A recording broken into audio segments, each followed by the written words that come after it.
আসসালামু আলাইকুম my dear student, welcome to another new video. আশা করি তোমরা ভালো আছো এবং গত ক্লাসটা তোমরা মনোযোগ দিয়ে করেছো এবং দেখেছো। সো আজকে আমরা চিহ্নযুক্ত সংখ্যা গঠন পদ্ধতির আরেকটা টপিকস নিয়ে আলোচনা করব, সেটা হচ্ছে প্যারিটি বিট। এটা ক নম্বরে এই ডেফিনেশনটা আসে। সো প্যারিটি বিট কি? কম্পিউটার সিস্টেমের ভেতর দিয়ে যখন ডেটা আদান প্রদান হয় তখন ডেটা ত্রুটি বা ডিসকার্ড হয়ে যাওয়ার সম্ভাবনা থাকে।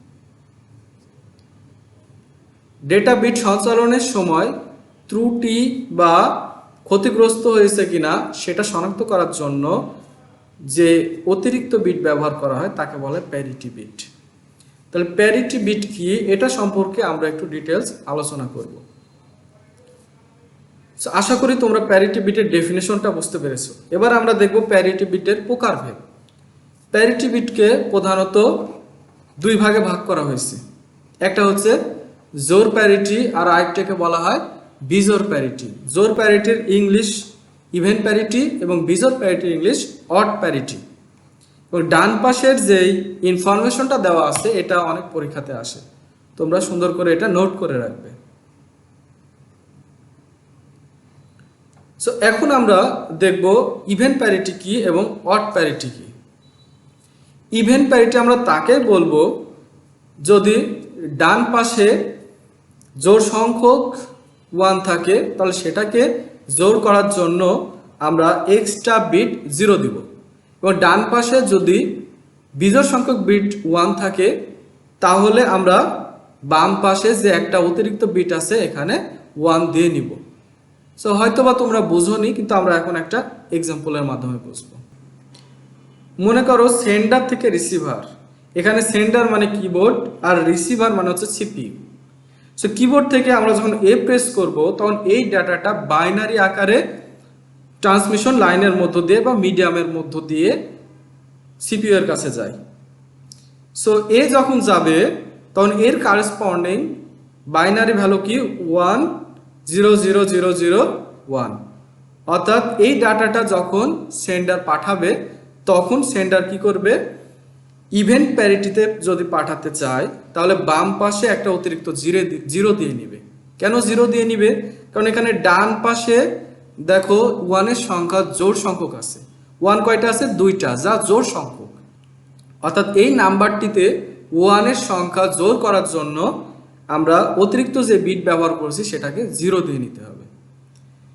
এখন সেন্ডার যখন রিসিভারের কাছে এই ডেটাটা পাঠাবে তখন সেন্ডার রিসিভারকে বলবে যে আমি ইভেন প্যারিটিতে ডাটা পাঠাইছি। রিসিভারের কাছে যখন যাবে বিটগুলোতে রিসিভার তখন ডান পাশের সংখ্যাটিতে 1 এর সংখ্যা গণনা করবে। এখানে 1 এর সংখ্যা যেহেতু জোড় সংখ্যক আছে, তার ইভেন প্যারিটিতে রূপান্তর করার জন্য এখানে অতিরিক্ত বিট কত দেওয়া উচিত? 0 দেওয়া উচিত, যা 0ই আছে। সো তাহলে রিসিভার মনে করবে যে আসলে ডাটা বিটে কোনো ত্রুটি নেই বা ভুল হয়নি। এখন মনে করো সেন্ডার যখন রিসিভারের কাছে যে এই ডেটাটা যখন পাঠাবে, যদি ডেটা বিটের মধ্যে একটাও চেঞ্জ হয়ে যায় বা বিজোড় সংখ্যক যদি চেঞ্জ হয়ে যায় তাহলে কি হবে? দেখো এখানে কয়টা 1 আছে? 3টা 1 আছে, কিন্তু সেন্ডার তো রিসিভারকে বলে দিছে যে ডেটাটা সে ইভেন প্যারিটিতে পাঠিয়েছে। তাহলে এখানে 1 এর সংখ্যা যেহেতু অড সংখ্যক আছে, এটাকে ইভেন করার জন্য এখানে একটা অতিরিক্ত বিট বা প্যারিটি বিট 1 দেওয়ার কথা, কিন্তু এখানে কি দেওয়া আছে? 0 দেওয়া আছে। প্যারিটি বিট কখনো ভুল হবে না। সো এটা দেখেই তখন রিসিভার বুঝবে যে অবশ্যই ডেটা বিটে কোনো ত্রুটি হয়েছে। তখন রিসিভার সেন্ডারকে আবার বলবে যে তুমি ডেটা বিটটা আবার পাঠাও।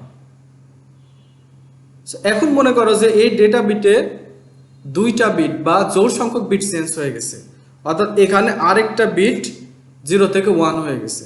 সো এখন 1 এর সংখ্যা কয়টা আছে? 4টা। 4 যেহেতু জোড় সংখ্যা, সো প্যারিটি বিট কি হবে? 0 হবে, কারণ 4টাকে জোড় করার জন্য অবশ্যই প্যারিটি বিট 0 দিতে হবে। তাহলে রিসিভার বুঝবে যে যেহেতু সে প্যারিটি বিট, অর্থাৎ যেহেতু সে ইভেন প্যারিটিতে পাঠিয়েছে, তার মানে ডাটা বিটে কোনো ভুল নেই। তো আসলে কি ভুল নেই? অবশ্যই ভুল আছে, কারণ 2টা ডাটা বিট চেঞ্জ হয়ে গেছে। তাহলে এখান থেকে আমরা কি বুঝলাম? যদি বিজোড় সংখ্যক ডেটা বিট চেঞ্জ হয়ে যায় তাহলে রিসিভার ডাটা বিটের ত্রুটি শনাক্ত করতে পারবে না, তাহলে এই পদ্ধতি তখন কার্যকর হবে না। আশা করি তোমরা জোড় প্যারিটি বুঝতে পেরেছো। এখন আমরা দেখব বিজোড় প্যারিটি কি। বিজোড় প্যারিটি মানে হচ্ছে যে ডান পাশে যে বিটগুলো থাকবে সেই বিটগুলো ডান পাশে যে বিটগুলো থাকবে সেই বিটগুলোতে ওয়ানের সংখ্যা বিজোড় করার জন্য প্যারিটি বিট 0 দিতে হলে 0 দিতে হবে অথবা 1 দিতে হলে 1 দিতে হবে।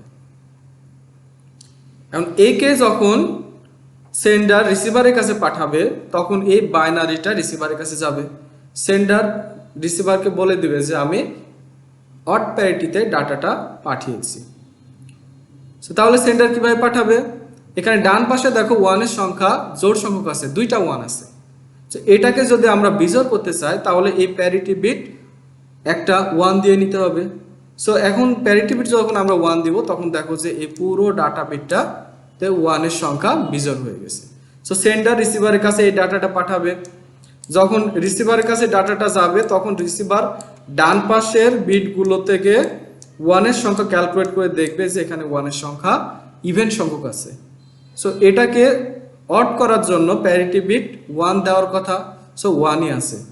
তাহলে রিসিভার বুঝবে যে ডাটা বিটে কোনো ত্রুটি হয়নি। এখন মনে করো যে সেন্ডার রিসিভারকে অড প্যারিটিতেই ডাটা পাঠাইছে, কিন্তু বিজোড় সংখ্যক ডাটা বিট চেঞ্জ হয়ে গেছে। বিজোড় মানে কি? মনে করো এই 0 1 হয়ে গেছে।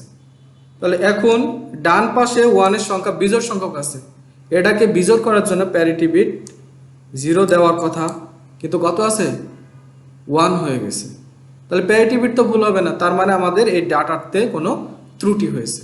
রিসিভার তখন সেন্ডারকে বলবে তুমি ডাটাটা আবার পাঠিয়ে দাও।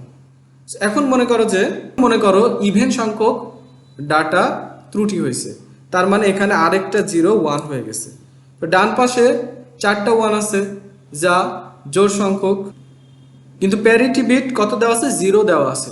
তাহলে জোড় সংখ্যক 1কে আমরা যদি অড করতে চাই বা বিজোড় করতে চাই তাহলে এখানে প্যারিটি বিট 1 দেওয়ার কথা, তো প্যারিটি বিট তো ভুল হবে না, তার মানে রিসিভার বুঝবে যে এখানে ডাটা বিটের কোনো ভুল হয়েছে। তো তাহলে আমরা এখান থেকে কি দেখলাম? যে ইভেন সংখ্যক বিট যদি চেঞ্জ হয়ে যায় তখন রিসিভার শনাক্ত করতে পারবে না। যদি অড সংখ্যক বিট চেঞ্জ হয়ে যায় তখন রিসিভার ডেটা বিটের ত্রুটি শনাক্ত করতে পারবে।